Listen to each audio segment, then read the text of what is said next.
тэрбум мод үндэсний хөдөлгөөний хүрээнд хэл хамгаалах байгууллага нийтдээ 6 агропарк байгуулсан байна. Түүний нэг нь болохоор Говь Цэлийн агропаркыг Өмнө Говь аймгийн 3 тусам яриад хэлийн цэргийн техник 166 дугаар ангийн түшиглэн Говь Цэлийн агропарк байгуулсан байна.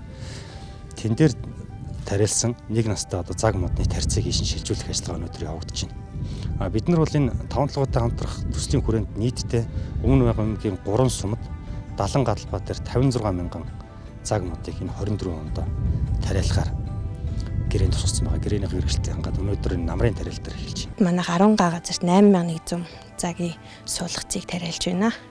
Манайх болохоор өрийнхөө нөөцийг заставуудынхаа байрлалаас хураагаад авчдаг.